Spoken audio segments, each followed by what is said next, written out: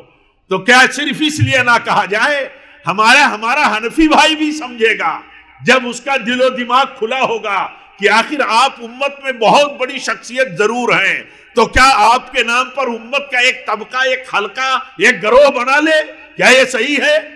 کیا یہ ایسا طریقہ تھا؟ سلف کے زمانے میں نہیں تھا؟ جن کو ہندوستان میں سارے لوگ مرجع مانتے ہیں، مقلدین بھی مانتے ہیں، وہ بھی کہتے ہیں کہ 300 سال تک امت کے اندر کسی شخصیت کی تقلید پر لوگ جمع نہیں تھے۔ تو دعوت حق میں ایک بنیادی چیز یہ ہے کہ اپنے بھائیوں کو سمجھایا جائے کہ دیکھو، کسی کے نام پر جتھا بنانا اور جماعت بنانا، گروہ بندی کرنا کسی بھی پہچان سے یہ خطرناک چیز ہے۔ ایسے دعوت حق کا ایک بنیادی مسئلہ ہے۔ ابھی ہمارے شیخ یاسر جابری حفظہ اللہ بھی اپنے موضوع کے کسی پہلو پر بیان کر رہے تھے، تو دعوت حق میں یہ بھی ایک اہم پہلو ہے، ایک بنیاد، کہ لوگوں کو جب دعوت دین دی جائے تو لوگوں کو کہا جائے کہ اپنے علماء سے رشتہ بہت مضبوط رکھو، بہت مضبوط۔ اگر تم اپنے علماء سے رشتہ مضبوط نہیں رکھو گے تو گویا کہ تم اللہ کے دین سے رشتے میں کمزور ہو، کیونکہ جس دین کے وارث، انبیاء کے علم کے وارث علماء ہیں، ان سے اگر ہمارا رشتہ کمزور رہا تو ہم کمزور ہو جائیں گے۔ اور اسی لیے جو لوگ علماء کے خلاف بولتے ہیں علی الاطلاق، ان کے بارے میں چوکنا رہو کہ عوام کو، نوجوانوں کو علماء سے دور رکھنے کی کہیں دانستہ نادانستہ سازش کے شکار ہیں یا اس خطرے اور فتنے میں پڑے ہوئے ہیں۔ تو دعوت اس وقت تک بھی دعوت حق نہیں ہوگی جب تک اس دعوت میں عام لوگوں کو، مسلمانوں کو، نوجوانوں کو، بزرگوں کو، چھوٹے بڑوں کو، چھوٹے علماء کو اپنے بڑے علماء سے جڑنے کی دعوت نہ دی جائے، اور صرف جڑنا نہیں، بہت مضبوطی کے ساتھ جڑنے کی دعوت دینا ضروری ہے۔ بہت ساری باتیں ہو سکتی ہیں، بہت سے نکات ہو سکتے ہیں، لیکن میں زیادتی کی طرف جا رہا ہوں اپنے مہمان کے حق میں، اس لیے معذرت کے ساتھ اسی پر اپنی بات ختم کرتا ہوں، اس دعا کے ساتھ کہ رب العالمین اس کانفرنس کو، اس دعوت حق کانفرنس کو ہم سب کے لیے باعث سعادت و مغفرت بنائے، اور جتنے ہماری جمعیت کی یونٹیں دھراوی کی اور اس کی مساجد کے ذمہ داران اور جو بھی ہمارے اکابرین اور معاونین ہیں، اور آپ ہم جتنے حاضرین ہیں، اللہ تعالی ہم سب کی حاضری، سب کی کوششوں، سب کی محنتوں کو اللہ تعالی قبول فرمائے۔ ربنا تقبل منا انک انت السمیع العلیم، وآخر دعوانا الحمد للہ رب العالمین، والسلام علیکم ورحمۃ اللہ وبرکاتہ۔